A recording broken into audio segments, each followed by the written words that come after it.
Hello guys, welcome to our channel Education Net Aspirants. Today we are going to solve some previous year question. Our subject is education. Question number 1.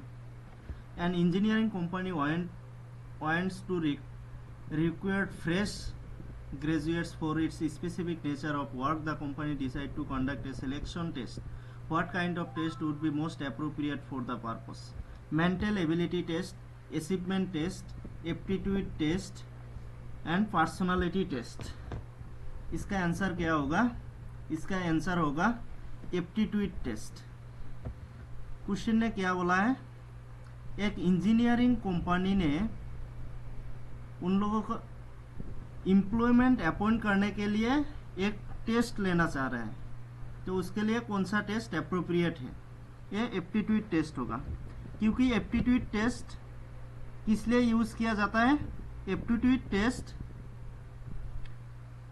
Major करता है individual's ability to acquire certain skill और perform specific task. जे specific कोई काम करने के लिए और स्किल एक्वायर करने के लिए उसका पास कितना एबिलिटी है वो देखने के लिए एप्टीट्यूड टेस्ट लिया जाता है. एंड और भी ऑप्शन है mental ability test. Mental ability test क्यों लिया जाता है? Mental ability test intellectual capability और कॉग्निटिव फंक्शनिंग टेस्ट करने के लिए मेंटल एबिलिटी टेस्ट लिया जाता है. अचीवमेंट टेस्ट, अचीवमेंट टेस्ट होता है किसी का कितना अचीवमेंट है, उसका नॉलेज और स्किल और achievement in specific area test करने के लिए अचीवमेंट टेस्ट लिया जाता है. Personality test, personality test measure various aspect of personality as traits, characteristics etcetera. उसके बाद question number 2. The portfolio assessment technique as a part of pedagogical practice is used for the purpose of evaluating students and involves recording. Option: learning outcome after completion of a course, readiness of an impending competitive examination, laboratory work after the end of a semester, progress in learning and performance over a period of time. इसका answer होगा D, progress in learning and performance over a period of time. अब portfolio क्या होता है? Portfolio is a assessment tools. Portfolio includes only positive और strong piece of work of students. It's mainly help to define what the student knows and he can do.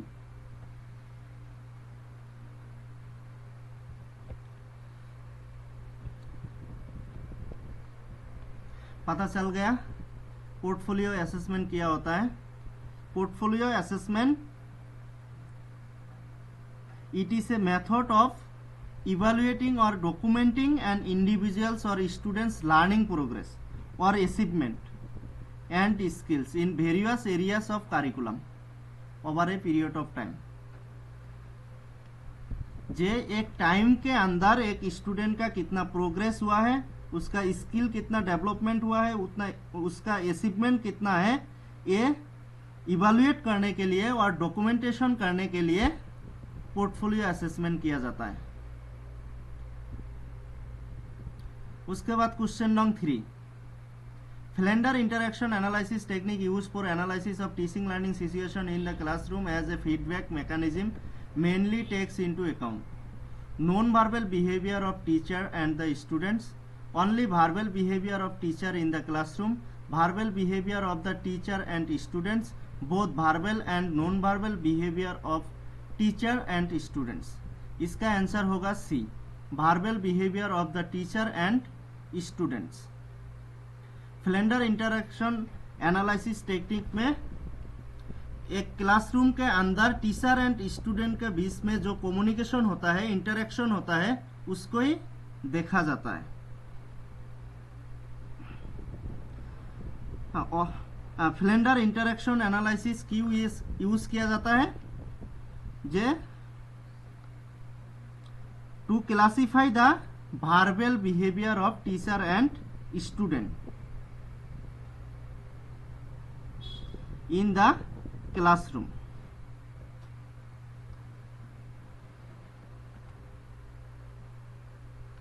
एक classroom के अंदर जितना भी एक्टिविटीज होता है उस स्टूडेंट एंड टीचर का बीच में वो देखने के लिए फ्लेंडर इंटरेक्शन एनालिसिस यूज किया जाता है। मेनली फ्लेंडर इंटरेक्शन एनालिसिस ने 10 टाइप्स ऑफ क्लासरूम एक्टिविटीज दिया हुआ है। First one is accept feelings, second one is encourages, third one is accept और use of ideas of pupils, fourth ask question, fifth lecturing, six giving direction, 7 criticizing or justifying authority, 8 pupil talk response, 9 pupil talk initiation, 10 silence or confusion. उसके बाद question number 4, the system of objective analysis of written और spoken verbal communication is known as interaction analysis, portfolio analysis, profile analysis, content analysis and factor analysis. इसका answer होगा content analysis. Content analysis क्यों? Content analysis कब use किया जाता है? Content analysis use किया जाता है सिस्टमेटिकली एनालाइज एंड इंटरप्रेट करने के लिए कोई भी कंटेंट और कम्युनिकेशन के बारे में। Like it is a systematic analysis and interpret the content of various form of communication such as कोई भी राइटन टेस्ट होगा, ऑडियो रिकॉर्डिंग होगा, सोशल मीडिया पोस्ट होगा, कोई भी हो सकता है। उसका बात है और भी ऑप्शन है इंटरेक्शन एनालिसिस। इंटरेक्शन एनालिसिस दो आदमी का बीच में जो इंटरेक्शन होता है उसको एनालाइज करने के लिए यूज किया जाता है। Profile analysis, it is a statistical technique. Profile analysis is a statistical technique. It use to analyse and compare multiple variables. And factor analysis, it is also a statistical technique. It use to identify और and underlying factors of variable that explain the correlation among a set of observable variables.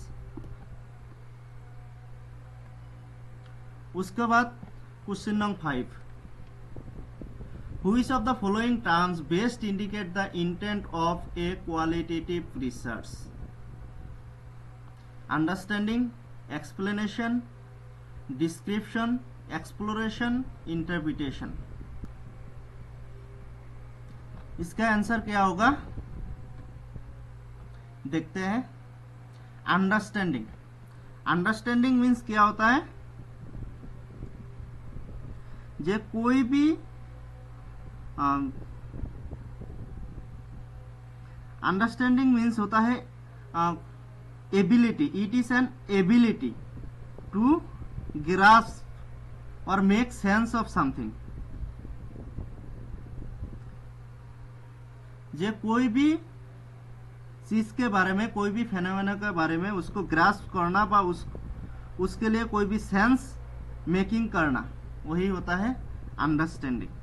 Understanding is acquiring knowledge और information about a particular subject. एक particular subject का knowledge acquire करना ही होता है understanding.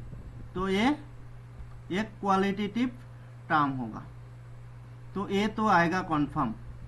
That means 3 और 4 में ए नहीं है, तो 1 और 2। इसके बाद देखो 1 और 2 में डी तो कॉमन है, एक्सप्लोरेशन ए तो आएगा confirm. C and D, C and E में कौन सा आएगा? C description and E interpretation. Description क्या होता है? description is related to descriptive research, so it is a quantitative term. And interpretation means the process of assigning meaning or significance to something. तो ए आएगा, तो आंसर क्या होगा? A, D and E.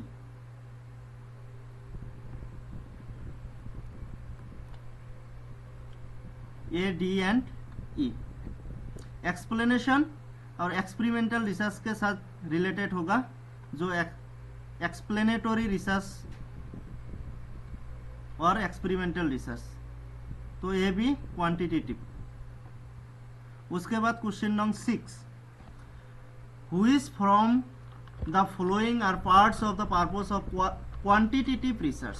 Quantitative research: understanding of cultural tradition, discovery of relationship among variables, interpretation of human relationship, confirmation of hypothesis, generalization of result to their situation. quantitative research क्या होता है? जिस research के अंदर quantitative data को major किया जाता है और स्टडी किया जाता है, उसको क्वांटिटेटिव रिसर्च बोलता है. Quantitative research involves the use of measurable or numerical data. At first देखो, ये ऑप्शन में क्या दिया हुआ है? Understanding of cultural tradition. Cultural tradition ये इथनोग्राफिक रिसर्च है, ये क्वालिटेटिव का पार्ट होता है, तो ये तो नहीं आएगा कन्फर्म. ये नहीं आएगा, मतलब ऑप्शन 1 में ये है, ऑप्शन 2 में ये है, ये दोनों को छोड़ दो. अब रह गया 3 एंड 4. इसमें से बी कॉमन है, डी कॉमन है, बी एंड डी आएगा confirm. C and E. C, interpretation of human relationship. Human relationship it is also a qualitative term, तो सी तो नहीं आएगा कंफर्म. दैट मीन्स इसका आंसर होगा B, D and E. B में क्या है? Relationship among variables. Experimental research में क्या देखा जाता है? जे effect of independent variables on dependent variables, और दो वेरिएबल्स के बीच का जो रिलेशनशिप है उसको डिस्कवर किया जाता है क्वांटिटेटिव रिसर्च में. And confirmation of hypothesis. Hypothesis test किया जाता है. Generalisation of result to other situation. Generalisation is a most important characteristics of quantitative research. Generalisation मतलब क्या होता है? Generalisation is the ability to apply knowledge or skill learned in one context or situation to new similar situation. एक situation में जो learn किया है उसको दूसरा सिमिलर सिचुएशन में अप्लाई करना, वही होता है जनरलाइजेशन. तो इसका आंसर होगा बी, डी एंड ई. उसके बाद question number 7, which of the following statement are true for portfolio assessment technique used for performance evaluation of students? Assess students' growth and achievement over a period of time. Scoring process is simple, reliable and valid. Motivation and involvement of students in learning is enhanced. Enable students to evaluate their own performance and products. The process of operation is less demanding and time saving. Portfolio क्या होता है? थोड़ी देर पहले हम लोगों ने पढ़ के आया हुआ है. पोर्टफोलियो क्या करता है? Assess students growth and achievement over a period of time. थोड़ी देर पहले एक क्वेश्चन आया था, तो ए तो आएगा पक्का, ए आएगा, मतलब 3 एंड 4 ऑप्शन का कोई काम नहीं है, ए आएगा. उसका बाद B, C and B. Scoring process is simple and reliable and valid. इसके बारे में कुछ कहने जा सकता. Motivation and involvement of students in learning is enhanced. ये तो आएगा, motivation and involvement of students in learning is enhanced. C तो आएगा कॉन्फर्म. इसका मतलब इसका आंसर होगा 1. And D, enable student to evaluate their own performance. ये भी सही है. The process of operation is less demanding and time saving, ये तो नहीं होगा, लेस डिमांडिंग, ई को हटाऊं तो इसका आंसर होगा ए, सी एंड डी।